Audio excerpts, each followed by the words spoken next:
सतनाम वाहिगुरु साहिब जी। सतनाम वाहिगुरु साहिब जी।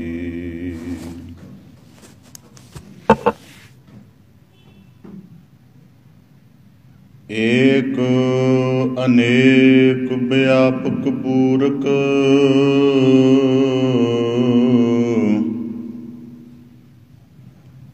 जत देखो तत सोई।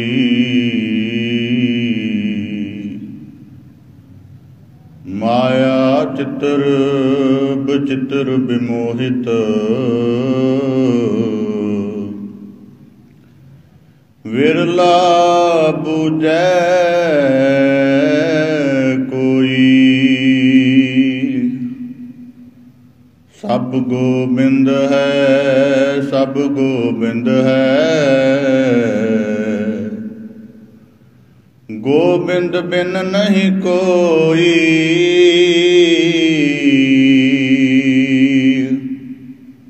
सूत एक मन सत सहंस,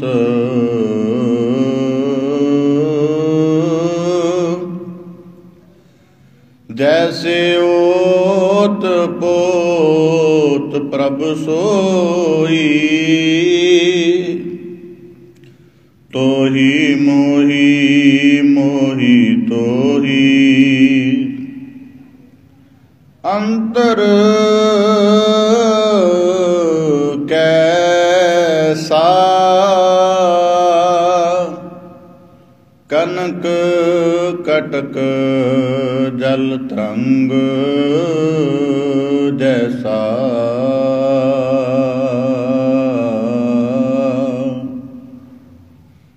जब हम होते तब तू नाही,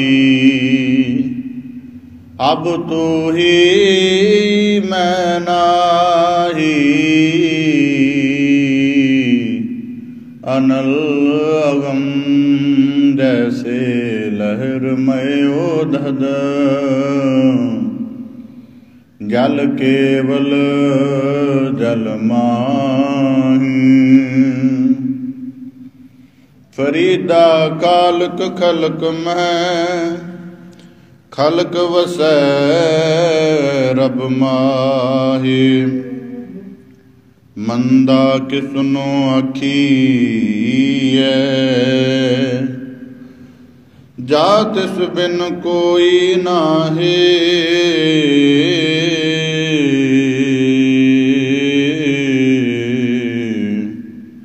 कट कट मैं हर जो बसै,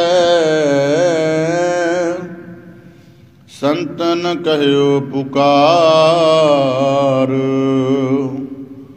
कहो नानक ते पद मना, पौ निधि उतरहि पार। बेसुमार अथाह गनत अतुलै, जो बुलावहो त्यो नानक दास बोलै। सतनाम वाहिगुरु साहिब जी। प्रभति अवल अल्लाह नूर उपाया, कुदरत के सब बंदे। एक नूर ते सब जग उपजा, कौन पले को मंदे। अवल अल्लाह नूर पाया, कुदरत के सब बंदे। एक नूर ते सब जग उपजा, कौन पले को मंदे। ਲੋਗਾ ਪਰਮ ਨ ਭੂਲਹੁ ਪਾਈ।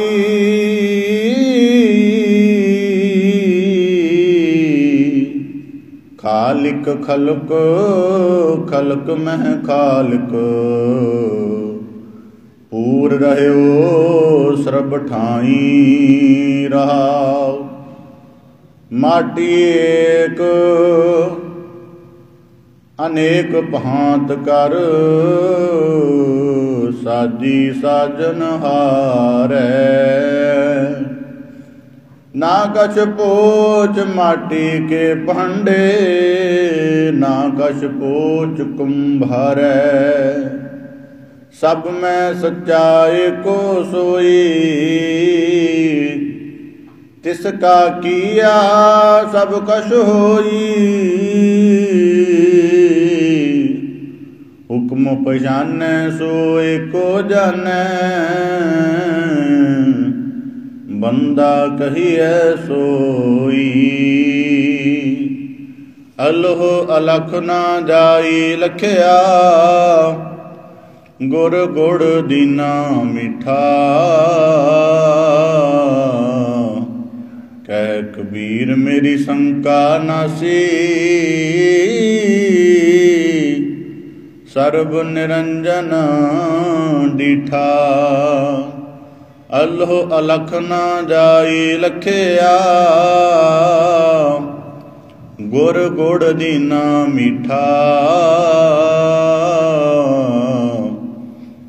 ਕਹਿ ਕਬੀਰ ਮੇਰੀ ਸ਼ੰਕਾ ਨਾਸੀ। ਸਰਬ ਨਿਰੰਜਨ ਡੀਠਾ। ਵਾਹਿਗੁਰੂ ਜੀ ਕਾ ਖਾਲਸਾ ਵਾਹਿਗੁਰੂ ਜੀ ਕੀ ਫਤਿਹ। ਧੰਨ ਧੰਨ ਸਤਿਗੁਰੂ ਗੁਰੂ ਗਰੀਬ ਨਿਵਾਜ ਪਤਿਤ ਪਾਵਨ ਭਗਤ ਵਸ਼ਲ ਕਿਰਪਾ ਨਿਧ ਸਤਿਗੁਰੂ ਸ੍ਰੀ ਗੁਰੂ ਗ੍ਰੰਥ ਸਾਹਿਬ ਜੀ ਦੀਨ ਦਇਆਲ ਪਾਤਸ਼ਾਹ। ਤਿਨਾਂ ਦੀ ਅਪਾਰ ਮਿਹਰਾਮਤ ਦਾ ਸਦਕਾ ਹੈ ਜੋ ਆਪ ਸਭ ਗੁਰਸਿੱਖ ਸਤਸੰਗੀ ਜਨ ਸਤਿਗੁਰੂ ਕੀ ਮਿਹਰਾਮਤ ਦਾ ਪਾਤਰ ਬਣਨ ਦਾ ਯਤਨ ਕਰਦਿਆਂ ਹੋਇਆਂ ਗੁਰੂ ਕਿਰਪਾ ਸਦਕਾ ਗੁਰੂ ਕੀ ਪਾਵਨ ਚਰਨ ਸ਼ਰਨ ਦੇ ਵਿੱਚ ਸਤਸੰਗਤ ਰੂਪ ਟਕਸਾਲ ਦੇ ਵਿੱਚ ਜੁੜ ਬੈਠ ਕੇ ਆਪ ਜੀ ਸਤਿਗੁਰੂ ਕੀ ਬਾਣੀ ਦੇ ਨਿਰਮਲ ਉਪਦੇਸ਼ ਦੇ ਨਾਲ ਆਪਣੇ ਮਨ ਮਤ ਬੁੱਧ ਸੁਰਤ ਦੀ ਘਾੜਤ ਕੱਢਣ ਦਾ ਯਤਨ ਕਰ ਰਹੇ ਹੋ। ਵਿਵੇਕ ਬੁੱਧ ਸਤਿਗੁਰੂ ਪਾਸੋਂ ਪ੍ਰਾਪਤ ਕਰਕੇ ਆਪਣੇ ਜੀਵਨ ਨੂੰ ਗੁਰਮਤਿ ਦੀ ਰੌਸ਼ਨੀ ਦੇ ਨਾਲ ਰੋਸ਼ਨਾਉਣ ਦਾ ਪ੍ਰਕਾਸ਼ ਭਰਪੂਰ ਕਰਨ ਦਾ ਯਤਨ ਕਰ ਰਹੇ ਹੋ। ਬੜੇ ਸੁਭਾਗਸ਼ਾਲੀ ਹੋ। ਸਤਿਗੁਰੂ ਸਾਹਿਬ ਜੀ ਨੇ ਬਾਣੀ 'ਚ ਬਖਸ਼ਿਸ਼ ਕਰਦੇ ਹਨ, ਬਾਣੀ ਬਿਰਲੋ ਵਿਚਾਰ ਸੀ ਜੇ ਕੋ ਗੁਰਮੁਖ ਹੋਏ। ਜਾਂ ਗੁਰਬਾਣੀ ਦੇ ਸਤਿਗੁਰੂ ਕੀ ਮਿਹਰਾਮਤ ਹੈ, ਸਭ ਸੇ ਉੱਪਰ ਗੁਰ ਸ਼ਬਦ ਵਿਚਾਰ। ਸਤਿਗੁਰੂ ਸਾਹਿਬ ਜੀ ਫਰਮਾਉਂਦੇ ਹਨ ਕਿ ਦੇਖੋ, ਅਸੀਂ ਇੱਕ ਗੱਲ ਸਾਰੇ ਆਖਦੇ ਕਿ ਮਨੁੱਖ ਚਿੰਤਨਸ਼ੀਲ ਪ੍ਰਾਣੀ ਹੈ। ਜੇ ਅਸੀਂ ਆਪਣੇ ਜੀਵਨ ਦੇ ਵਿੱਚ ਵਿੱਦਿਆ, ਕਾਰੋਬਾਰ, ਸਮਾਜਿਕ ਵਿਵਹਾਰ, ਹੋਰ ਜਿਹੜੀਆਂ ਸਾਡੀਆਂ ਤਮਾਮ ਸਮਾਜਿਕ ਜ਼ਿੰਮੇਵਾਰੀਆਂ ਨੇ ਜਿਨ੍ਹਾਂ ਨੂੰ ਅਸੀਂ ਨਿਭਾਉਂਦੇ ਵੀ ਹਾਂ ਅਤੇ ਸਮੇਂ-ਸਮੇਂ 'ਤੇ ਉਹਨਾਂ ਵਿੱਚ ਜਿਹੜੇ ਉਤਰਾਅ ਚੜ੍ਹਾਅ ਵਾਪਰਦੇ ਨੇ ਉਹਨਾਂ ਨੂੰ ਆਪਣੇ ਅਨੁਭਵ ਦੇ, ਆਪਣੀ ਅਕਲ ਦੇ, ਆਪਣੀ ਸਮਝ ਸੂਝ ਦੇ ਆਧਾਰ 'ਤੇ ਸਮਝਣ ਦਾ, ਵਿਸ਼ਲੇਸ਼ਣ ਕਰਨ ਦਾ, ਉਹਦਾ ਚੰਗਾ ਮੰਦਾ ਪੱਖ ਦੇਖਣ ਦਾ ਯਤਨ ਕਰਦੇ ਹਾਂ, ਉਸ ਨੂੰ ਵਾਚਦੇ ਹਾਂ, ਵਿਚਾਰਦੇ ਹਾਂ। ਇਹ ਆ ਸਾਡਾ ਸਮਾਜਿਕ ਦ੍ਰਿਸ਼ਟੀਕੋਣ ਜਿਹੜਾ ਸਾਨੂੰ ਸਮਾਜ ਦੇ ਵਿੱਚ ਚੱਲਣ ਲਈ ਜ਼ਰੂਰੀ ਹੈ। ਪਰ ਦੂਜੇ ਪਾਸੇ ਸਮਾਜ ਬਾਅਦ ਦੇ ਵਿੱਚ ਹੈ। ਪਹਿਲਾਂ ਮਨੁੱਖ ਨੂੰ ਆਪਣੇ ਆਪ ਦੀ ਦੀਰਘ ਸਮਝ ਹੋਣੀ ਚਾਹੀਦੀ ਹੈ ਕਿ ਮੇਰਾ ਸੁਭਾਅ ਕਿਹੜੇ ਤੱਤਾਂ ਤੋਂ ਪ੍ਰੇਰਿਤ ਹੈ, ਮੇਰੀਆਂ ਅੰਦਰੂਨੀ ਬਿਰਤੀਆਂ ਕਿਹੋ ਜਿਹੀਆਂ ਹਨ, ਮੇਰੀਆਂ ਜਿਹੜੀਆਂ ਵਾਸਨਾਵਾਂ ਹਨ ਕੀ ਉਹ ਧਰਮ ਦੇ ਅਨੁਸਾਰ ਹੀ ਹਨ ਕਿ ਜਾਂ ਅਧਰਮ ਅਨੁਸਾਰ ਹਨ। ਰਸਾਂ ਦਾ ਪ੍ਰਭਾਵ ਮੇਰੇ ਉੱਪਰ ਜੀਵਨ ਉੱਪਰ ਕਿੰਨਾ ਕੁ ਹੈ, ਲਿਵਲੀਨਤਾ ਮੇਰੇ ਜੀਵਨ 'ਚ ਕਿੰਨੀ ਬਣਦੀ ਹੈ। ਸਤਿਗੁਰੂ ਦੁਆਰ ਤਾਂ ਜਾਂਦਾ ਹਾਂ, ਪਰ ਕੀ ਉਨੀ ਪ੍ਰੀਤ ਜਿੰਨੀ ਪ੍ਰੀਤ ਦੇ ਸਦਕਾ ਗੁਰੂ ਕੀ ਮਿਹਰਮਤ ਨੂੰ ਮਾਣਿਆ ਜਾਣਿਆ ਪ੍ਰਾਪਤ ਕੀਤਾ ਜਾ ਸਕਦਾ ਹੈ, ਕਿ ਉਨੀ ਪ੍ਰੀਤ ਦੇ ਨਾਲ ਮੇਰਾ ਹਿਰਦਾ ਭਰਪੂਰ ਹੈ ਜਾਂ ਨਹੀਂ, ਜਾਂ ਮੇਰਾ ਮਨੁੱਖਾ ਜਨਮ ਹੈ ਕਿਸ ਕਰਕੇ ਦੁਰਲੱਭ ਹੈ, ਅਤੇ ਇਸ ਦੁਰਲੱਭ ਮੌਕੇ ਨੂੰ ਹੋਰ ਸਫਲ ਬਣਾਉਣ ਦੇ ਲਈ ਕਿਹੜਾ ਯਤਨ ਕਰਨਾ ਚਾਹੀਦਾ, ਜਿਹੜਾ ਇਹਨਾਂ ਤਮਾਮ ਪ੍ਰਸ਼ਨਾਂ ਨੂੰ ਰੋਜ਼ਾਨਾ ਜਾਂ ਜ਼ਿੰਦਗੀ ਦੇ ਕਿਸੇ ਵੀ ਖਾਸ ਕਰਕੇ ਸ਼ੁਰੂਆਤੀ ਹਿੱਸੇ 'ਤੇ ਵਿਚਾਰ ਕੇ ਫਿਰ ਉਹਨਾਂ ਦੀ ਤਲਾਸ਼ ਦੇ ਲਈ, ਉਹਨਾਂ ਦੇ ਜਵਾਬ ਦੀ ਭਾਲ ਦੇ ਲਈ ਸਤ ਸੰਗਤ ਵਿੱਚ ਚੱਲ ਆਉਂਦਾ ਹੈ। ਫਿਰ ਸਤਿਗੁਰੂ ਸਾਹਿਬ ਜੀ ਫਰਮਾਉਂਦੇ ਹਨ, ਜੇ ਕੋ ਗੁਰਮੁਖ ਹੋਏ, ਗੁਰਬਾਣੀ ਦੀ ਵਿਚਾਰ, ਗੁਰਬਾਣੀ ਦੇ ਸ਼ਬਦ ਉਪਦੇਸ਼ ਦਾ ਚਿੰਤਨ, ਗੁਰਬਾਣੀ ਦੇ ਉਪਦੇਸ਼ ਨੂੰ ਆਪਣੇ ਅਨੁਭਵ ਅਨੁਸਾਰ ਹੌਲੀ ਹੌਲੀ ਅਵਸਥਾ ਦਰ ਅਵਸਥਾ ਵਾਚਦੇ ਸਮਝਦੇ ਮਾਣਦੇ ਜਾਣਾ, ਤਾਂ ਫਿਰ ਜਾ ਕੇ ਗੁਰਮੁਖਾਂ ਦੀ ਘਾੜਤ ਪੂਰੀ ਬਣਦੀ ਹੈ। ਉਦਾਹਰਨ ਦੇ ਤੌਰ 'ਤੇ ਸੰਸਾਰ ਵਿੱਚ ਕੋਈ ਵੀ ਵਸਤ ਹੈ, ਸਭ ਕੁਝ ਪਹਿਲਾਂ ਅਣਘੜਿਆ ਹੀ ਪਿਆ ਹੁੰਦਾ ਹੈ। ਲੋਹਾ ਅਣਘੜਿਆ ਹੈ, ਲੋਹਾਰ ਦੇ ਹੱਥ ਜਾਂਦਾ ਹੈ, ਤਪਾ ਕੇ ਆਪਣੀ ਕਾਰਾਗਰੀ ਦੇ ਨਾਲ ਕਿਸੇ ਔਜ਼ਾਰ ਦੀ ਸ਼ਕਲ ਦੇ ਦਿੰਦਾ। ਸੋਨਾ ਹੈ, ਰੰਗ ਰੂਪ ਸੋਨੇ ਦਾ ਕਾਲਾ ਹੈ, ਦੇਖਣ ਨੂੰ ਵੀ ਨਹੀਂ ਪਾਉਂਦਾ, ਪਰ ਇੱਕ ਸੁਨਿਆਰ ਦੇ ਹੱਥਾਂ ਵਿੱਚ ਜਾ ਕੇ ਜਲਦਾ ਹੈ, ਉਹਦੇ ਉੱਪਰ ਚੰਗੀ ਕਾਰਾਗਰੀ ਕੀਤੀ ਜਾਂਦੀ ਹੈ, ਉਹ ਕਿਸੇ ਗਹਿਣੇ ਦੀ ਸ਼ਕਲ ਨੂੰ ਅਖਤਿਆਰ ਕਰ ਜਾਂਦਾ ਹੈ। ਇੱਕ ਮਿੱਟੀ ਹੈ, ਬਹੁਤ ਐਵੇਂ ਪਈ ਹੈ, ਬੁੱਤ ਘੜਨ ਵਾਲੇ ਦੇ ਹੱਥ ਆ ਜਾਂਦੀ ਹੈ, ਕੁਮਾਰ ਦੇ ਹੱਥ ਆ ਜਾਂਦੀ ਹੈ, ਉਹਦੇ ਵਿੱਚੋਂ ਭਾਂਡੇ ਨੂੰ ਜਨਮ ਦੇ ਦਿੰਦਾ ਹੈ, ਜਿਹੜਾ ਵਰਤੋਂ ਯੋਗ ਹੋ ਜਾਂਦਾ।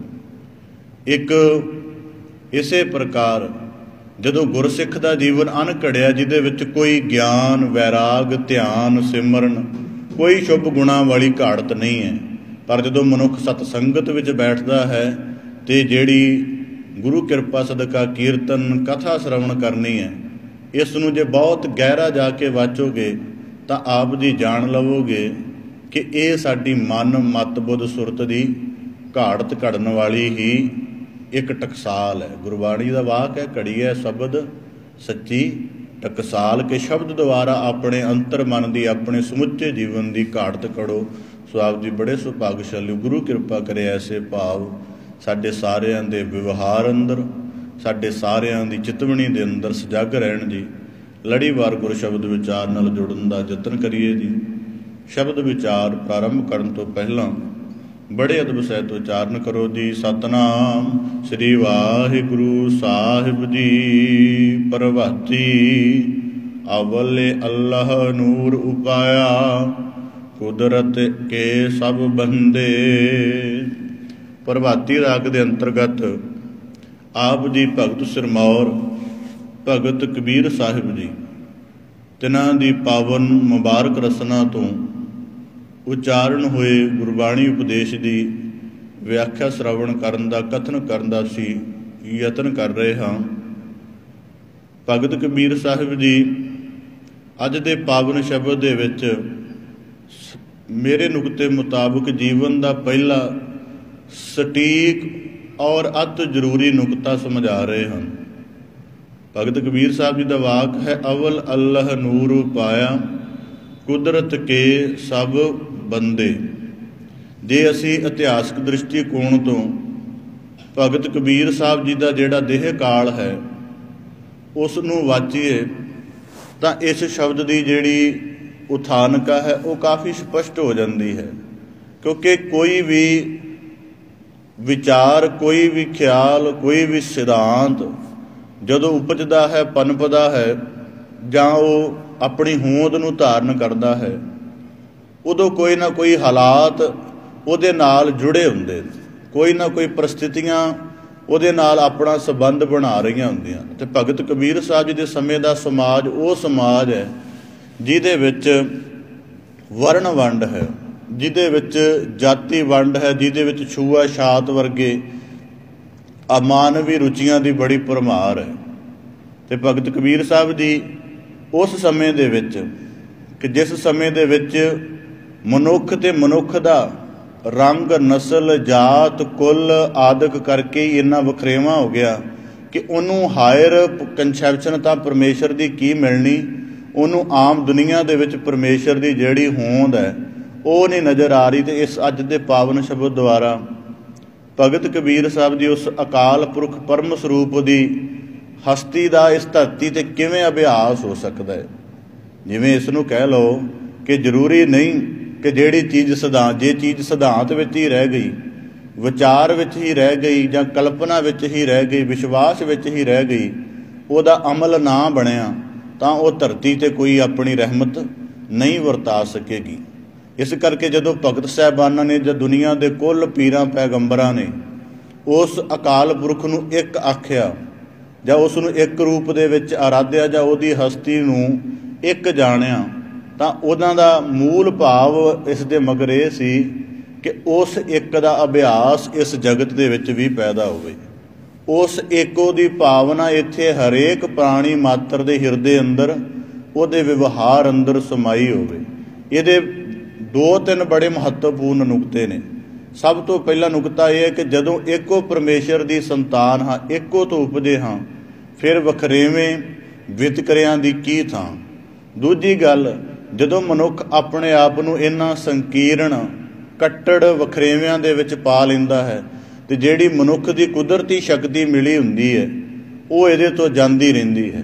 तीजा, जदों मनुख अपने आप नूं इन्हां वितकरियां दे अधीन कर लैंदा ते परमेश्वर की संतान नहीं समझदा, फिर वो इस धरती ते जिन्ने धर्म के नेम भले दे नेम चलते हैं उन्हां सारिआं नूं रद्द करन लग पैंदा, खत्म कर लग पैंदा। इन्हां तीन नुकतिआं नूं ध्यान दे विच रख के भगत कबीर साहब जी सानू अज दा उपदेश बख्शिश कर रहे हैं। अवल अल्लाह नूर उपाया कुदरत के सब बंदे। इस्लामी भाषा दे विच अकाल पुरख नूं अल्लाह ताला आख्या जांदा है। ये अल्लाह भाव जो सिरमौर है, जो सब दा सिरजक है, सारे आधार ने। शब्द वरत्या गया अवल। अवल दा अदे आप जी किस्साकारां दे किस्से पढ़ो, जिवें वारिस शाह है जां होर कई किस्साकार हैं, वो सब तो पहले दो तीन शेर जिहड़े हैं मंगलाचरण वजों अल्लाह ताला की सिफत करते हैं। तो वो शब्द वरतते ने अवल हमद खुदे दा खुदाए दा विरद कीजै। अवल दा भाव है सब तो पहला, सब तो मुढ़, कि जदों जिस परम तत्त तो, जिस सिरमौर तत्त तो सारे ब्रह्मंड की जगत की सिरजना साजना प्रतिपालना हो रही है, उस तत्त नूं इस्लामी भाषा दे विच अरबी दे शब्द द्वारा अव्वल आख्या जाता। गुरबाणी च होर जगह भी ये शब्द हुंदा है, अव्वल औल दीन कर मिठा मस्कल माना माल मुसावै। ते भगत कबीर साहब जी कहंदे अव्वल सब तो पहला जिहड़ा मुढ़ सी वो अल्लाह, भाव के उही परमेश्वर स्वरूप सी जिहड़ा अपने आप दे विच स्थित सी।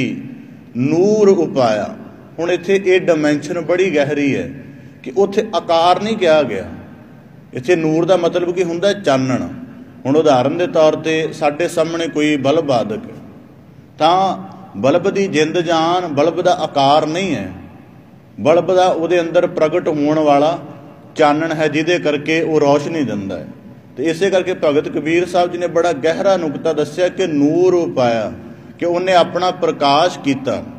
हुण जदों प्रकाश करना है तां जरूरी नहीं कि प्रकाश एक आकार दे विच ही हो सके। हुण असी प्रकाश नूं माणदे हां, सूरज का प्रकाश है, सूरज का आकार होर है, चंद्रमा का आकार होर है, दोवां दी स्थितियां भी चढ़न दियां छुपण दियां होर ने। कुदरती घरां दे विच असी रोशनी माणदे हां, बल्ब की रोशनी होर तरह की है, दीवे की रोशनी होर तरह की है, पर मूल स्रोत की है, मूल तत्त की है कि इन्हां सारियां तो चानण हुंदा है, रोशनी हुंदी है, प्रकाश हुंदा है, जिहदे नाल सानू देखना, प्रकाश दे विच चलना सरल रहिंदा है। तां भगत कबीर साहब जी कहंदे अवल अल्लाह नूर उपाया। उस परम परमेश्वर ने अपने आप तो नूर सिरजिया, मतलब फिर उस नूर नूं उन्हें कुदरत विच भी भरिया, उन्हें बंदे अंदर भी भरिया, उन्हें पताल विच भी भरिया, उन्हें आकाश विच भी भरिया। अगे क्या कुदरत के सब बंदे, कि हुण कुदरत शब्द वरतन का भी भगत कबीर साहब जी का गहरा कारण है। कदे आप जी कुदरत नूं गाहो दे नाल देखो, जिन्ने पौदियां दे रंग ने यकीनन है ਪੌਦਿਆਂ ਦੇ ਜਿੰਨੇ ਪੱਤਿਆਂ ਦਾ ਰੰਗ ਇੱਕ ਦੂਜੇ ਦੇ ਨਾਲ ਨਹੀਂ ਮਿਲਦਾ, ਥੋੜ੍ਹਾ ਬਹੁਤਾ ਫਰਕ ਭੇਦ ਹੈ। ਕੁਦਰਤ ਦੇ ਵਿੱਚ ਇੰਨੀ ਵੰਨ ਸੁਵੰਨਤਾ ਹੈ।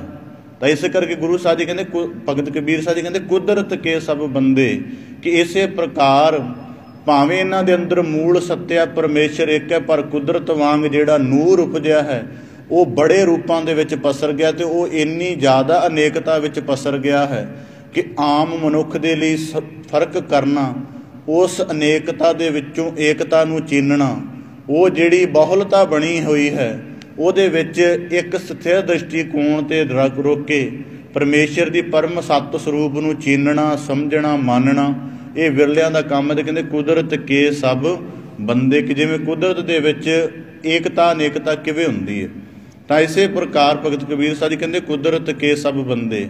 ਅਸੀਂ ਸਿੱਖ ਮਤ ਦਾ ਆਰੰਭ ਨਾ, ਗੁਰਬਾਣੀ ਦਾ ਆਰੰਭ ਇੱਕ ਓਅੰਕਾਰ ਤੋਂ ਹੁੰਦਾ। ਇੱਕ ਦਾ ਭਾਵ ਕਿ ਜੋ ਇੱਕੋ ਸਿਰਜਕ ਹੈ, ਇੱਕ ਉਤਪਤੀ ਕਰਤਾ ਹੈ।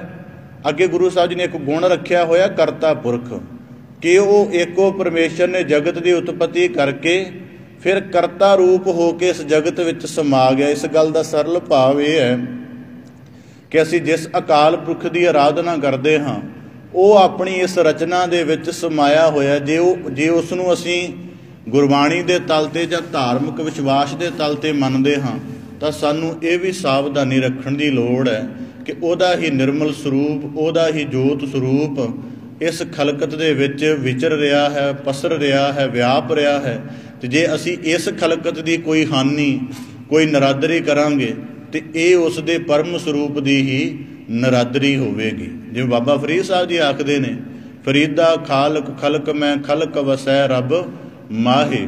ਹੁਣ ਗੁਰੂ ਸਾਹਿਬ ਜੀ ਨੇ ਕਿਹਾ ਇੱਕ ਓਅੰਕਾਰ, ਇੱਕ ਤੋਂ ਉਪਜਿਆ। ਓਅੰਕਾਰ ਦਾ ਭਾਵ ਪ੍ਰਕਾਸ਼ ਹੋ ਰਿਹਾ।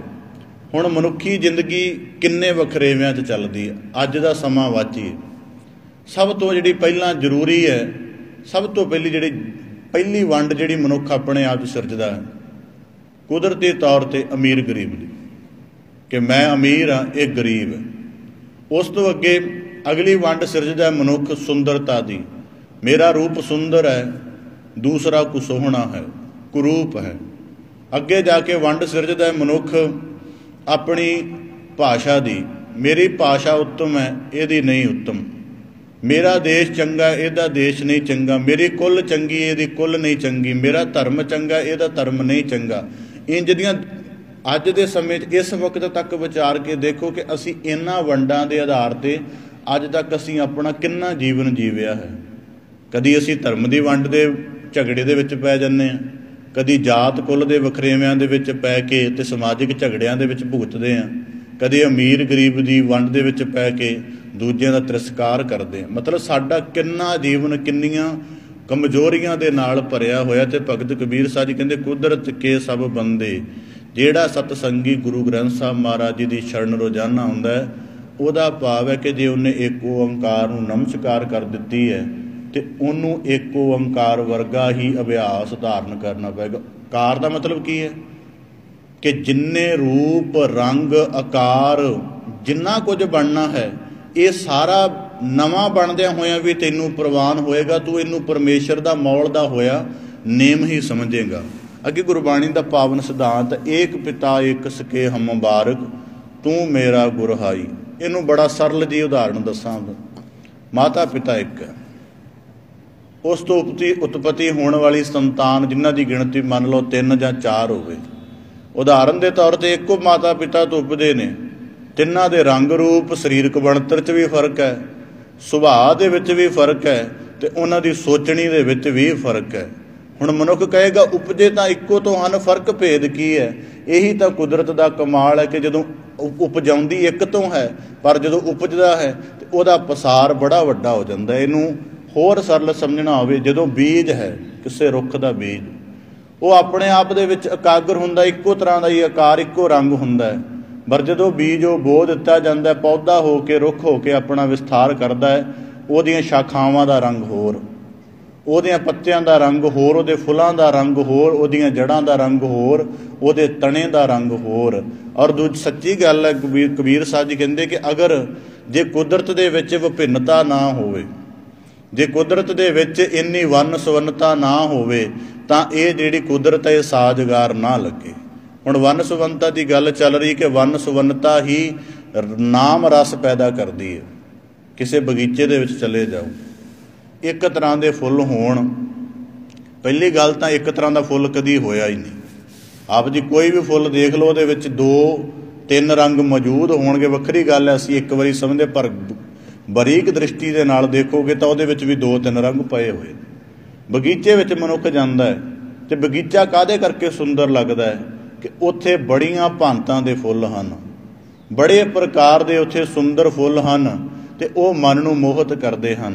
फिर इसे प्रकार गुरु साहब जी ने कहा कि एक हुण भगत कबीर साहब जो कह रहे हैं कुदरत के सब बंदे, तो वह भाव भगत कबीर साहब जी की साडी समझ मुताबक वह भाव यह है कि वह कह रहे हैं कि परमेश्वर व्यापक है पर वह अनेकता विच है। जे अनेकता ते ही केंद्रित रहोगे तो एक नूं नहीं बुझ सकोगे। जे अनेकता के उपर ही तुसी अपना विचलेचन अपनी समझ अपलाई करते रहोगे, एक नूं नहीं बुझ सकोगे। और दूजा कारण इहदा जिहड़ा सिद्धांतक कारण, हुण इस्लाम भी, इस्लाम ते सिख मत की ना आपस दे विच एक समानता है। इस्लाम भी एक अकाल पुरख जां अल्लाह ताला नूं एक मनदा है, सिख मत भी एक मनदा है, पर उन्हां दा एक मनना भी उस तरह नहीं है जिवें सिख मत दा मनना है। वो मनदे ने कि अल्लाह ताला एक है। तो कल के शब्द विचार हुई सी, फिर वो कहते जिहड़ा अल्लाह ताला एक है वो केवल तो केवल मक्के काबे दे विच ही विद्यमान है, दूजी जगह नहीं। इस प्रकार भगत कबीर साहब जी जे अव्वल अल्लाह शब्द वरत रहे ने तो बहुत हद तक ये अंदाज़ा स्पष्ट हो सकता है कि जरूर ये इस्लाम वालियां नूं संबोधित होए होणगे, उस समय मुसलमान लोगों नूं संबोधित होए होणगे कि एक परमेश्वर अल्लाह ताला तो एक कह लेंदे हो, पर जिहड़ा तुहाडे मजहब तो परां है उन्होंने तुसी उस परमेश्वर का नूर नहीं मानते, तुसी उसनूं ही मुसलमान मानते हो, मोमन उसनूं ही मानते हो जिहड़ा शरह अपना के तुहाडे पंथ दे विच आ जांदा है। अज भी ऐसा सुभाव है कि जिवें असी सिख हाँ, हिंदू हाँ, बौद्ध, ईसाई, जैनी हैं, तो इस्लाम की एक परिभाषा के अनुसार, टोटल नहीं कह रहा मैं, एक परिभाषा के अनुसार कि वैसे तो उन्होंने परिभाषा सूक्ष्म भी है, पर वो एक आखते ने कि जेड़े शरीयत अनुसार अल्लाह ताला की हस्ती विच विश्वास नहीं लियाउंदे वो काफिर हैं। तो भगत कबीर साहब जी कहते तुसी काफिर भी किवें कह सकते हो कि जदों एको नूर तो पैदा होए ने। और दूजी गल इस्लाम की हुण गुरबाणी दे विच गुरु साहिबाना ने देखो किड्डे कमाल दे उपदेश ने, मुसलमान मोम दिल होवे। कुरान दा पाक उपदेश आखदा है कि अल्लाह ताला ते विश्वास लियाउण वाला, पैगंबर ते विश्वास लियाउण वाला सच्चा मोमन है, पर गुरबाणी परिभाषा निर्धारित करती है मुसलमान मोम दिल होवे। तो इस प्रकार भगत कबीर साहब जी कहते कुदरत के सब बंदे, गुरबाणी का सिद्धांत है एक पिता एक सके हम बारक तू मेरा गुर हाई। जासी रोजाना उपदेश पढ़दे सभे सांझी वाल सदाइन तू किसै न दिसै बारह जीओ। या गुरबाणी का उपदेश है नीचा अंदर नीच जात नीची हूँ अत नीच, नानक तिनकै संग साथ वड्डिया स्यो कै रीस, जिथै नीच संभाली न तिथै नदर तेरी बख्शीस। भगत कबीर साहब जी कहते कुदरत के सब बंदे। हुण जितने असी सतसंगी गुरु घर जुड़ बैठे हाँ, साडे विच जे बाहरी तौर पर देखांगे रंग नस्ल भाषा रूप समझ व्यवहार करके सारिਆਂ ਦੇ ਵਿੱਚ फर्क है, सारिਆਂ ਦੇ ਵਿੱਚ एक खास तरह का अंतर है, पर असी सारे एक भी हाँ। क्यों किवें आत्म रूप करके असी सारे एक हाँ।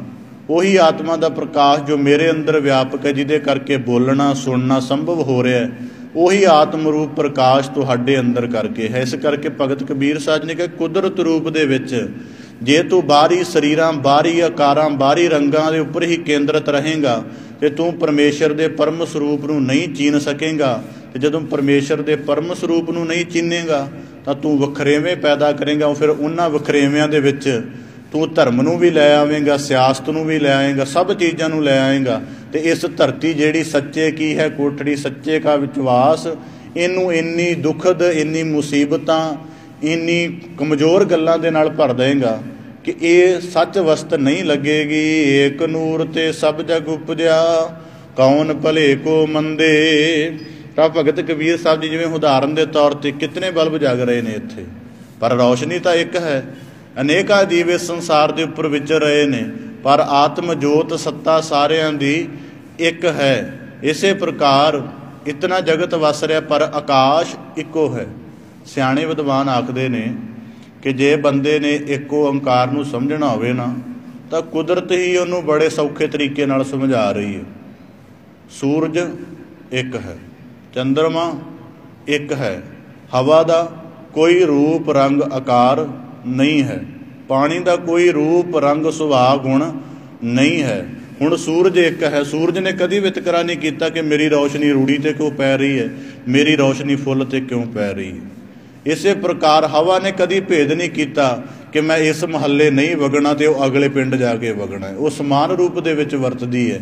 ਇਸੇ ਪ੍ਰਕਾਰ ਗੁਰੂ ਭਗਤ ਕਬੀਰ ਸਾਹਿਬ ਜੀ ਕੁਦਰਤ, ਹੁਣ ਕੁਦਰਤ ਕੇ ਸਭ ਬੰਦੇ ਦਾ ਭਾਵ ਹੈ ਕਿ ਕੁਦਰਤ ਦੇ ਵਿੱਚ ਹੀ ਸੂਰਜ ਆਉਂਦਾ ਹੈ, ਕੁਦਰਤ ਦੇ ਵਿੱਚ ਹੀ ਹਵਾ ਆਉਂਦੀ, ਕੁਦਰਤ ਦੇ ਵਿੱਚ ਹੀ ਪਾਣੀ ਆਉਂਦਾ, ਕੁਦਰਤ ਦੇ ਵਿੱਚ ਹੀ ਧਰਤ ਆਉਂਦੀ ਹੈ। ਜਿਵੇਂ ਸ੍ਰਿਸ਼ਟੀ ਹੈ, ਹੁਣ ਸ੍ਰਿਸ਼ਟੀ ਦੇ ਉੱਪਰ ਕੋਈ ਬਗੀਚਾ ਲਾ ਦੇਵੇ, ਸ੍ਰਿਸ਼ਟੀ ਨੂੰ ਕੋਈ ਫਰਕ ਨਹੀਂ। ਕੋਈ ਉਹਦੇ ਉੱਪਰ ਗੰਦਗੀ ਸੁੱਟੀ ਜਾਵੇ, ਉਹਨੂੰ ਕੋਈ ਫਰਕ ਨਹੀਂ। ਇਸ ਕਰਕੇ ਇਸ ਤਰ੍ਹਾਂ ਦਾ ਧਰਮ ਕਮਾਉਣਾ ਕਿ ਜਿਵੇਂ ਮਿੱਟੀ ਅਲਿਪਤ ਹੈ, ਉਹ ਕਿਸੇ ਤਰ੍ਹਾਂ ਦਾ ਫਰਕ ਭਿੰਨ ਨਹੀਂ ਕਰਦੀ, ਸੂਰਜ ਹਵਾ ਭਿੰਨ ਭੇਦ ਨਹੀਂ ਕਰਦੇ, ਉਵੇਂ ਦਾ ਹੀ ਮਨੁੱਖ ਦਾ ਨਿਰਮਲ ਧਰਮ ਹੋਣਾ ਚਾਹੀਦਾ ਹੈ। ਤਾਂ ਭਗਤ ਕਬੀਰ ਸਾਹਿਬ ਜੀ ਕਹਿੰਦੇ ਏਕ ਨੂਰ ਤੇ ਸਭ ਜਗ ਉਪਜਿਆ। ਦਰਅਸਲ ਇਹਨਾਂ ਦੇ ਮਗਰ ਜਿਹੜਾ ਜਿਹਦੇ ਕਰਕੇ ਸੂਰਜ ਦੀ ਰੌਸ਼ਨੀ ਹੈ, ਜਿਹਦੇ ਕਰਕੇ ਮਨੁੱਖ ਦੀ ਆਤਮਾ ਦਾ ਪ੍ਰਕਾਸ਼ ਹੈ, ਜਿਹਦੇ ਕਰਕੇ ਕੁਦਰਤ ਵਿੱਚ ਵਸਣ ਵਾਲਾ ਪਰਮੇਸ਼ਰ ਸੁੰਦਰਤਾ ਹੋ ਕੇ ਵਿਆਪ ਰਿਹਾ ਹੈ, ਕਹਿੰਦੇ ਏਕ ਨੂਰ। ਇਹ ਬਾਹਰੀ ਤੌਰ 'ਤੇ ਵੱਖਰਾ ਲੱਗਦਾ, ਭਿੰਨ ਭਿੰਨ ਲੱਗਦਾ ਹੈ, ਪਰ ਸਮੁੱਚੇ ਰੂਪ ਦੇ ਵਿੱਚ ਇੱਕ ਹੈ। ਭਗਤ ਸਾਹਿਬਾਨਾਂ ਦੇ ਹਿਰਦੇ ਦੇ ਵਿਚਾਰ ਦੇਖੋ ਕਿੱਡੇ ਕਮਾਲ ਦੇ ਨੇ, ਉਹਨਾਂ ਦੇ ਅਨੁਭਵ। ਭਗਤ ਨਾਮਦੇਵ ਜੀ ਆਖਦੇ ਨੇ ਮਾਇਆ ਚਿੱਤਰ ਵਿਚਿੱਤਰ ਵਿਮੋਹਤ। ਸਭ ਤੋਂ ਪਹਿਲਾਂ ਫਰਮਾਉਂਦੇ ਨੇ ਏਕ ਅਨੇਕ ਵਿਆਪਕ ਪੂਰਕ ਜਤ ਦੇਖੋ ਤਤ ਸੋਈ, ਮਾਇਆ ਚਿੱਤਰ ਵਿਚਿੱਤਰ ਵਿਮੋਹਤ ਬਿਰਲਾ ਬੂਝੈ ਕੋਈ, ਸਭ ਗੋਬਿੰਦ ਹੈ ਸਭ ਗੋਬਿੰਦ ਹੈ ਗੋਬਿੰਦ ਬਿਨ ਨਹੀਂ ਕੋਈ, ਸੂਤ ਏਕ ਮਨ ਸਤ ਸਹੰਸ ਜੈ ਤੇ ਉਸ ਪੂਤ ਪ੍ਰਭ ਸੋਈ। ਕਹਿੰਦੇ ਮਾਲਾ ਦੇਖ ਲਓ, ਮਣਕੇ ਅਨੇਕ ਨੇ, ਪਰ ਜੇ ਉਹਨਾਂ ਦੇ ਵਿਚਲਾ ਮੇਨ ਧਾਗਾ ਇੱਕ ਨਾ ਹੋਵੇ ਤਾਂ ਮਾਲਾ ਟਿਕ ਨਹੀਂ ਸਕਦੀ, ਨਾ ਉਹਦੀ ਕੋਈ ਹੋਂਦ ਬਣ ਸਕਦੀ ਹੈ। ਇਸ ਕਰਕੇ ਜੇ ਆਲੇ ਕੁਦਰਤ ਨੂੰ ਚੰਗੀ ਤਰ੍ਹਾਂ ਨਿਹਾਰੀਏ ਤਾਂ ਕੁਦਰਤ ਦੇ ਵਿੱਚ ਅਨੇਕਤਾ ਹੀ ਅਨੇਕਤਾ ਹੈ। ਆਕਾਸ਼ ਇੱਕ ਹੈ, ਤਾਰੇ ਅਨੇਕ ਨੇ, ਮਿੱਟੀ ਇੱਕ ਹੈ, ਮਿੱਟੀ ਤੋਂ ਭਾਂਡੇ ਬਣੇ ਹੋਏ ਅਨੇਕ ਨੇ, ਸੋਨਾ ਇੱਕ ਹੈ, ਸੋਨੇ ਤੋਂ ਬਣੇ ਹੋਏ ਗਹਿਣੇ ਅਨੇਕ ਨੇ, ਅਤੇ ਉਹਨਾਂ ਦੇ ਨਾਂ ਵੀ ਵੱਖੋ ਵੱਖਰੇ ਨੇ, ਆਕਾਰ ਵੀ ਵੱਖੋ ਵੱਖਰੇ ਨੇ। ਇਸੇ ਪ੍ਰਕਾਰ ਜਲ ਇੱਕ ਹੈ, ਪਰ ਉਹਦੇ ਵਿਚਲੀਆਂ ਲਹਿਰਾਂ, ਉਹਦੇ ਵਿੱਚ ਬੁਲਬੁਲੇ ਭਿੰਨ ਭਿੰਨ ਹਨ। ਪਰ ਇਸੇ ਪ੍ਰਕਾਰ ਹੁਣ ਬੁਲਬੁਲੇ ਦਾ ਵਜੂਦ, ਲਹਿਰ ਦਾ ਵਜੂਦ ਪਾਣੀ ਦੇ ਨਾਲ ਹੈ। ਜੇ ਕੋਈ ਕਹਿ ਦੇ ਬੁਲਬੁਲਾ ਵੱਖਰਾ ਹੈ, ਲਹਿਰ ਵੱਖਰੀ ਹੈ ਅਤੇ ਜਲ ਵੱਖਰਾ ਹੈ, ਉਸ ਮਨੁੱਖ ਨੂੰ ਨਾ ਸਮਝ ਕਿਹਾ ਜਾਏਗਾ। ਅਤੇ ਭਗਤ ਕਬੀਰ ਸਾਹਿਬ ਜੀ ਕਹਿੰਦੇ ਏਕ ਨੂਰ ਤੇ ਸਭ ਜਗ ਉਪਜਿਆ। ਜਦੋਂ ਸਾਰੀ ਉਤਪਤੀ ਇੱਕੋ ਨੂਰ ਦੇ ਪ੍ਰਕਾਸ਼ ਤੋਂ ਹੋਈ ਹੈ, ਫਿਰ ਕੌਣ ਭਲੇ ਕੋ ਮੰਦੇ। ਫਿਰ ਤੁਸੀਂ ਕਿਸ ਨੂੰ ਭਲਾ ਕਹਿ ਸਕੋਗੇ ਜਾਂ ਕਿਸ ਨੂੰ ਮੰਦਾ ਕਹੋਗੇ। ਅਸੀਂ ਮੰਦਾ ਕਿਉਂ ਕਹਿੰਦੇ ਹਾਂ ਕਿ ਸਾਡੀ ਮਾਨਸਿਕਤਾ ਛੋਟੀ ਹੋ ਜਾਂਦੀ ਹੈ। ਇੱਕ ਗੱਲ ਇਹ ਵੀ ਹੈ ਕਿ ਜੇ ਅਸੀਂ ਇਸ ਗੱਲ ਨੂੰ ਜ਼ਿਆਦਾ ਦ੍ਰਿੜ ਤਰੀਕੇ ਨਾਲ ਸਮਝ ਕੇ ਰੱਖੀਏ ਕਿ ਅਸੀਂ ਪਰਮੇਸ਼ਰ ਦੀ ਸੰਤਾਨ ਹਾਂ ਸਾਰੇ, ਤਾਂ ਉਸ ਸੰਤਾਨ ਦੇ ਕਰਕੇ ਅਸੀਂ ਸਮੁੱਚੇ ਭਾਵ 'ਚ ਰਹਿਣਾ। ਜਪਜੀ ਸਾਹਿਬ ਦੀ ਬਾਣੀ ਗੌਰ ਨਾਲ ਪੜ੍ਹੋ। ਸਤਿਗੁਰੂ ਸਾਹਿਬ ਜੀ ਰੋਜ਼ਾਨਾ ਸਾਨੂੰ ਮਤਲਬ ਯਾਦ ਕਰਵਾਉਂਦੇ ਨੇ, ਰੋਜ਼ਾਨਾ ਸਾਡਾ ਸੁਧਾਰ ਕਰਦੇ ਨੇ। ਗੁਰਾ ਇੱਕ ਦੇਹ ਬੁਝਾਈ, ਸਭਨਾ ਜੀਆ ਕਾ ਇੱਕ ਦਾਤਾ, ਸੋ ਮੈਂ ਵਿਸਰ ਨਾ ਜਾਈ। ਕਿ ਇਹ ਨਾ ਹੋ ਜਾਵੇ। ਹੁਣ ਦੇਖੀ ਹੈਰਾਨਗੀ ਦੀ ਗੱਲ ਇੱਥੇ ਵਾਪਰਦੀ ਹੈ ਕਿ ਜਪਜੀ ਸਾਹਿਬ ਰੋਜ਼ਾਨਾ ਪੜ੍ਹਨ ਵਾਲਾ ਗੁਰਸਿੱਖ ਵੀ ਬੜੇ ਤਰ੍ਹਾਂ ਦੇ ਵਿਤਕਰਿਆਂ ਵਿੱਚ ਪਿਆ। ਅਤੇ ਗੁਰੂ ਸਾਹਿਬ ਜੀ ਰੋਜ਼ਾਨਾ ਸਾਡੇ ਕੋਲੋਂ ਅਰਦਾਸ ਕਰਵਾ ਰਹੇ ਨੇ ਕਿ ਮਾਲਕ ਇਹੋ ਜਿਹੀ ਮੱਤ ਬੁੱਧ ਸੁੱਧ ਬੁਝਾ, ਜਿਹਦੇ ਨਾਲ ਆ ਜਿਤਨੇ ਜੀਵ ਨਜ਼ਰ ਆ ਰਹੇ ਹਨ ਇਹ ਸਾਰੇ ਤੇਰੀ ਹੀ ਸੰਤਾਨ ਨਜ਼ਰ ਆਉਣ। ਭਾਵੇਂ ਠੀਕ ਹੈ ਕਿ ਇਹਨਾਂ ਦੇ ਬਾਹਰੀ ਕਰਮ ਕਈ ਵਾਰੀ ਮੈਨੂੰ ਨਹੀਂ ਚੰਗੇ ਲੱਗਦੇ, ਭਾਵੇਂ ਇਹਨਾਂ ਦੀ ਸੋਚਣੀ, ਇਹਨਾਂ ਦੇ ਵਿਵਹਾਰ ਮੈਨੂੰ ਨਹੀਂ ਠੀਕ ਲੱਗਦਾ, ਹਾਂ ਇਹ ਉਹਦੀ ਕਰਮਸ਼ੀਲਤਾ ਦਾ ਨੁਕਸ ਹੋ ਸਕਦਾ ਹੈ, ਪਰ ਜਿੱਥੋਂ ਉਹ ਉਪਜਿਆ ਹੈ ਉਹਦੇ ਵਿੱਚ ਕੋਈ ਨੁਕਸ ਨਹੀਂ। ਇਸ ਕਰਕੇ ਆਖਦੇ ਹਨ ਕੌਣ ਭਲੇ ਕੋ ਮੰਦੇ, ਲੋਗਾ ਭਰਮ ਨਾ ਭੂਲੋ ਪਾਈ, ਖਾਲਕ ਖਲਕ ਖਲਕ ਮੈਂ ਖਾਲਕ, ਪੂਰ ਰਹਿਓ ਸਰਬ ਠਾਈ। ਤਾਂ ਭਗਤ ਕਬੀਰ ਸਾਹਿਬ ਜੀ ਫਰਮਾਉਂਦੇ ਲੋਗਾ ਭਰਮ ਨਾ ਭੂਲੋ ਪਾਈ। ਭਗਤ ਕਬੀਰ ਸਾਹਿਬ ਜੀ ਕਹਿੰਦੇ ਕਿਸੇ ਧਰਮ ਦੇ ਅਭਿਆਸ ਵਿੱਚ ਪੈ ਕੇ, ਕਿਸੇ ਵਿਚਾਰਧਾਰਾ ਦੇ ਅਨੁਸਾਰ ਹੋ ਕੇ ਭਰਮ ਦੇ ਵਿੱਚ ਨਾ ਪਾਓ ਕਿ ਪਰਮੇਸ਼ਰ ਵੱਖਰਾ ਹੈ, ਸੰਤਾਨ ਵੱਖਰੀ ਹੈ। ਦਰਅਸਲ पिता पुत्र दे अंदर ते पुत्र पिता दे अंदर, बूंद सागर दे अंदर ते सागर बूंद दे अंदर विद्यमान है। कहते बस गल की है कि उन्हां दे आकार बारों वखरे हो गए ने ते असीं भरम दे विच भुल जाने हाँ। तां भगत कबीर साहब जी कहते लोगा भरम ना भूलो पाई, इस निक्के जे भरम दे विच बह के किते भुल ना जाना, किते तुहाडा व्यवहार उल्ट ना हो जाए। ये ना होवे कि तुसीं अकाल पुरख नूं एक आखदे हो पर तुहाडे व्यवहार दे विच उहदा कोई एको भाव ना होवे। इसे करके भगत कबीर साहब जी कहते लोगा भरम ना भूलो पाई, ये सब भरम दीयां गल्लां ने कि कोई चंगा है कोई मंदा है, कोई ठीक है कोई उत्तम है कोई बुरा है। कहते असल च ये भरम मात्र ही है। खालक खलक, जो खालक सारी जगत नूं सिरजण वाला है, सारे जगत दा सिरजणहार है, वो अपनी खलक विच है। इहदा मतलब ये उपदेश करता पुरख जो असी धर्म मूल मंत्र च पढ़ते हाँ, सब जानते हाँ, आराधते हाँ, ਉਹਦੇ अनुसार है। पूर रहे हो सर्ब ठाई, तो कहते समुच्चा जगत ਉਹਦੇ ਵਿੱਚ भी ਸਮਾ ਰਿਹਾ। ਜਿਵੇਂ सनातन मत ने कहा कि ब्रह्म सत है जगत मिथ्या है, पर गुरबाणी ने कहा आप सत कीया सब सत, भावें कि ये जगत नाशवान है पर ਇਹਦੇ अंदर भी एक सच तत्त रहिंदा, भाव कि आत्मा सत ਇਹਦੇ अंदर समाई रहिंदी। इसे करके भगत कबीर साहब जी कहते पूर रहे हो सर्ब ठाई, जगत ਉਹਦੇ ਵਿੱਚ ਸਮੁੱਚ ਵਿੱਚ ਸਮਾ ਰਿਹਾ है। ਹੁਣ ਇਹ दुनिया के पैगंबरां ਦਾ केवल गुरबाणी ने गल कहण मात्र नहीं है। ਹੁਣ भगत कबीर साहब जी ने धर्म का उपदेश भगत रामानंद जी तो लिया। भगत रामानंद जी वो ने ਜਿਹੜੇ ਉੱਚ ਕੁਲ ब्राह्मण ने पर मन के अंदर कोई वखरेवा नहीं है। रोजाना गंगा इशनान करन जाते सी। भगत कबीर साहब जी रस्ते विच लेट गए, उन्हां दा पैर टकराया तो भगत रामानंद जी ने कहा उठो भाई राम के राम कहो। भगत कबीर साहब जी जुलाहे कुल विचों सन, तो इसे प्रकार फिर उन्होंने गुरु मंत्र समझ के दी आराधना की। जदों उन्हां दी महिमा प्रगट हुई तो फिर पता लगा कि भगत रामानंद जी ने इन्हों गुर मंत्र की दीख्या दी सी। दुनिया के कुल पैगंबर देखो, गुरबाणी दे विच श्री कृष्ण का तो श्री भगत बिदर का ना एक शब्द आता है कि श्री कृष्ण वृंदावन तो गए, दुर्योधन ने कहा कि मेरे महलों के विच आओ, पर श्री कृष्ण बिदर जी के घर गए तो उहदे भगत नामदेव जी ने लिखिया है कि भगत नामदेव जी के शब्द अनुसार कि इसे प्रकार के खीर समान साग में पाया गुण गाव तरैन बेहानी, कि इसे प्रकार के दुर्योधन के घर तां नहीं गया कि उहदे अंदर उस तरह का भाव नहीं है जिहड़ा बिदर दे विच है। बिदर की भावना, बिदर के हिरदे की शरधा, उहदी प्रीत ज़्यादा पाउंदी है। हस्ती देख भरम ते भूला श्री भगवान ना जाने, इस तरह शब्द है। दूजे पासे श्री रामचंद्र समय के अवतार होए हैं, वो भी एक समय अपनी अवतारी उच्चता नूं जदों भीलणी दे झूठे बेर खांदे ने ते अपनी पैगंबरी अवतारी उच्चता नूं प्रगट करते हैं। इसे प्रकार हजरत मुहम्मद साहब जदों इस्लाम की आरंभता हुई तो पहली अजान देनी सी, तो एक हबशी भाव के अफरीकन लोगों के विचों काले लोगों के किस्म है, उहदे विचों एक सी बिलाल सैयद। उन्होंने मतलब उहदे नाल बहुत वितकरा हुंदा सी, उन्होंने कोई मुसलमान मन के राजी नहीं सी। पर हजरत मुहम्मद साहब ने जो इस्लाम आरंभ होया तो पहली अजान देनी चाहिए। पहली अजान का मतलब नमाज पढ़न तो पहला उच्चे चढ़ के एक आवाज़ दी जाती है कि नमाज का समा हो गया तो मस्जिद दे विच आओ या जिथे भी हो उत्थे नमाज अदा करो। इस गल नूं अजान कहंदे ने। ते पहली जिहड़ी अजान सी वो हजरत बिलाल सैयद ने दी, हजरत मुहम्मद साहब के कहण ते। इसे प्रकार धन सतगुरु गुरु नानक साहब जी जदों इस जगत दे विच आए, अपने जीवन का जिहड़ा साथी है वो कौन चुनिया, जिन्हां नूं कोई नहीं सी पछाणदा। डूम बरादरी दे विचों भाई मरदाना जी नूं अपने जीवन का साथी गुरु नानक साहब जी ने चुनिया। क्यों? क्योंकि जो गुरु अवतार पीर पैगंबर ने वो केवल गल कहण मात्र नहीं, पूर रहो सर्ब ठाई, वो इस जगत नूं समुचता दे नाल प्यार ही इन्ना करदे ने। और दूजी गल जिहड़ा गुरसिੱਖੀ के सिद्धांतां अनुसार हो जाता भाई कन्हैया जी वर्गे, वो आम समाज के व्यवहार तां की जंग के युद्ध विच भी उन्ना अलिपत उन्ना उच्चा जीवन रखते हैं। पूर रहो सर्ब ठाई रहाओ, माटी एक अनेक भांत कर, साजी साजन हारै, ना कछ पोच माटी के भांडे, ना कछ पोच कुंभारै।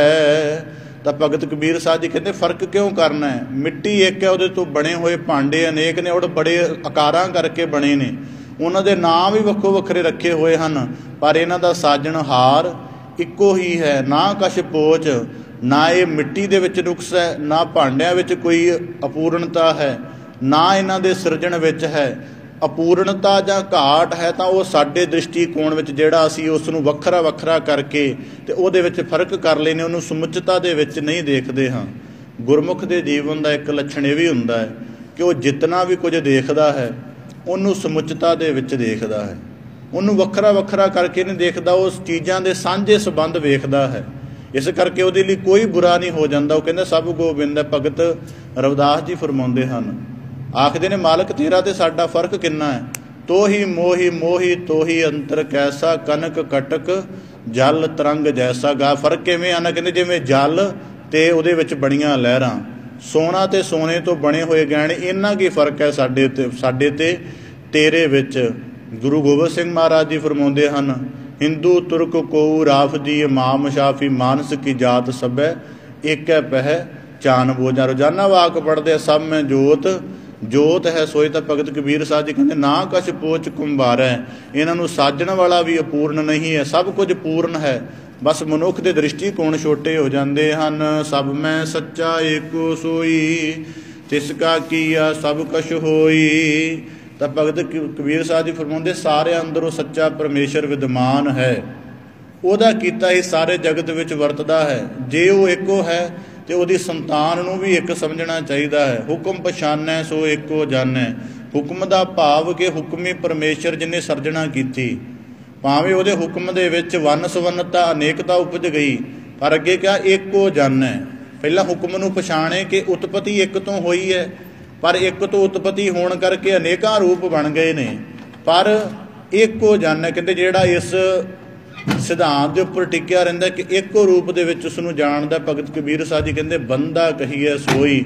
ਉਹੀ ਅਸਲ ਦੇ ਵਿੱਚ ਸਿਆਣਾ ਸੁਘੜ ਮਨੁੱਖ ਹੈ, ਜਿਹੜਾ ਅਨੇਕਤਾ ਦੇ ਵਿੱਚੋਂ ਦੇਖਦਿਆਂ ਹੋਇਆਂ ਏਕਤਾ ਨੂੰ ਪਛਾਣ ਲੈਂਦਾ ਹੈ। ਅੱਲਾਹ ਲੱਖ ਨਾ ਜਾਈ ਲਖਿਆ, ਗੁਰ ਗੁੜ ਦੀਨਾ ਮੀਠਾ। ਹੁਣ ਭਗਤ ਕਬੀਰ ਸਾਹਿਬ ਜੀ ਕਹਿੰਦੇ ਅੱਲਾਹ ਭਾਵ ਕਿ ਉਹ ਅੱਲਾਹ ਤਾਲਾ ਪਰਮੇਸ਼ਰ। ਅਲੱਖ, ਅਲੱਖ ਸ਼ਬਦ ਜੋਗੀਆਂ ਦਾ ਹੈ। ਇਹ ਵੀ ਬੜੀ ਕਮਾਲ ਦੀ ਗੱਲ ਹੈ ਕਿ ਇਸਲਾਮ ਤੇ ਜੋਗ ਮਤ ਇਕੱਠੇ ਆ ਰਹੇ ਨੇ ਸ਼ਬਦ ਉਹਨਾਂ ਦੇ। ਕਹਿੰਦੇ ਅੱਲਾਹ ਅਲੱਖ, ਅਲੱਖ ਦਾ ਭਾਵ ਕਿ ਦੁਨੀਆ ਦੇ ਕਿਤਨੇ ਧਰਮ, ਕਿਤਨੇ ਲੋਕ ਉਹਦੀ ਆਪੋ ਆਪਣੇ ਢੰਗ ਨਾਲ, ਆਪੋ ਆਪਣੀ ਭਾਸ਼ਾ ਕਰਕੇ ਆਰਾਧਨਾ ਕਰਨ, ਨਾ ਜਾਈ ਲਖਿਆ, ਪਰ ਫਿਰ ਵੀ ਉਹਦਾ ਗੁਣ, ਉਹਦੀ ਮਹਿਮਾ ਕਥਨ ਵਿੱਚ ਨਹੀਂ ਆ ਸਕਦੀ। ਅੱਗੇ ਆਖਦੇ ਨੇ ਗੁਰ ਗੁੜ ਦੀਨਾ ਮੀਠਾ। ਹੁਣ ਗੁੜ ਕੀ ਹੈ? ਗੁੜ ਦਾ ਭਾਵ ਹੈ ਮਿਠਾਸ। ਗੁੜ ਇੱਕ ਮਿੱਠੇ ਵਾਲਾ ਪਦਾਰਥ ਹੈ। ਤੇ ਭਗਤ ਕਬੀਰ ਸਾਹਿਬ ਜੀ ਕਹਿੰਦੇ ਗੁਰ ਗੁੜ, ਕਿ ਗੁਰੂ ਸਾਹਿਬ ਜੀ ਨੇ ਐਸੀ ਮਤ ਬੁੱਧ ਸੂਝ ਬੁਝਾ ਦਿੱਤੀ ਹੈ ਕਿ ਪਹਿਲਾਂ ਜਦੋਂ ਅੰਦਰ ਵਿਤਕਰੇ ਸੰਕੀਰਣਤਾਵਾਂ ਪਈਆਂ ਹੋਈਆਂ ਸਨ, ਤਾਂ ਇਹ ਧਰਮ, ਇਹ ਪੰਥ, ਜੋ ਸਾਰਾ ਕੁਝ ਭਾਸ਼ਾ, ਸਮਾਜ, ਖੇਤਰ, ਜਿੰਨੇ ਵੀ ਵਰਤਾਰੇ ਸਨ, ਇਹ ਸਾਰੇ ਵੱਖੋ ਵੱਖਰੇ ਲੱਗਦੇ ਸਨ ਤੇ ਇਹ ਕੋਈ ਜੀਵਨ ਦੇ ਵਿੱਚ ਸਕੂਨ ਨਹੀਂ ਪੈਦਾ ਕਰਦੇ ਸਨ। ਪਰ ਜਦੋਂ ਗੁਰ ਗੁੜ ਦੀਨਾ ਮੀਠਾ, ਜਦੋਂ ਪਰਮੇਸ਼ਰ ਨੇ, ਗੁਰ ਪਰਮੇਸ਼ਰ ਨੇ ਗੱਲ ਸਮਝਾ ਦਿੱਤੀ ਹੈ ਕਿ ਤੂੰ ਬਾਹਰੀ ਰੂਪ ਨਾ ਦੇਖ, ਤੂੰ ਆਤਮ ਜੋਤ ਨੂੰ ਦੇਖ, ਉਹ ਸਾਰਿਆਂ ਦੇ ਵਿੱਚ ਹੈ। ਤਾਂ ਕਹਿੰਦੇ ਗੁਰ ਗੁੜ ਦੀਨਾ ਮੀਠਾ। ਤਾਂ ਇਹ ਜਿਹੜਾ ਉਪਦੇਸ਼ ਹੈ, ਇਹ ਜਿਹੜੀ ਸੂਝ ਆਈ ਹੈ, ਇਹ ਗੁੜ ਵਰਗੀ ਮਿੱਠੀ ਲੱਗਦੀ ਹੈ। ਕਹਿ ਕਬੀਰ ਮੇਰੀ ਸ਼ੰਕਾ ਨਾਸੀ, ਸਰਬ ਨਿਰੰਜਨ ਡੀਠਾ। ਤਾਂ ਭਗਤ ਕਬੀਰ ਸਾਹਿਬ ਜੀ ਕਹਿੰਦੇ ਮੇਰੀਆਂ ਸਾਰੀਆਂ ਸ਼ੰਕਾਵਾਂ ਜਾਂਦੀਆਂ ਰਹੀਆਂ ਨੇ।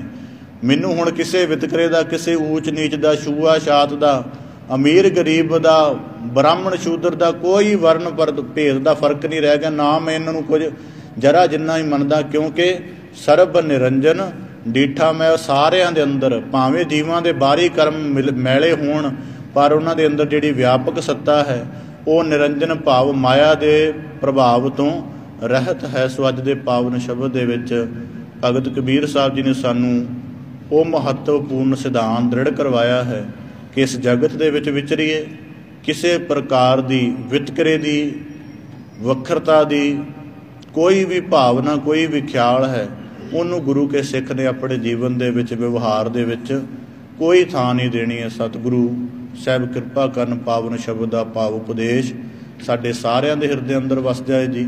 ਸਾਡਾ ਸਾਰਿਆਂ ਦਾ ਇੱਥੇ ਆਇਆ ਸਫਲਾ ਹੋਵੇ। ਪਾਵਨ ਸ਼ਬਦ ਵਿਚਾਰ ਦੀ ਆਪ ਜੀ ਦੇ ਨਾਲ ਸਾਂਝ ਪਾਉਂਦਿਆਂ ਹੋਈਆਂ ਬੇਅੰਤ ਭੁੱਲਾਂ ਦੀ ਖਿਮਾ ਜਾਚਨਾ ਜੀ। ਬੜੇ ਅਦਬ ਸਹਿਤ ਗੱਜ ਕੇ ਫਤਿਹ ਅਰਜ ਕਰੋ ਜੀ। ਵਾਹਿਗੁਰੂ ਜੀ ਕਾ ਖਾਲਸਾ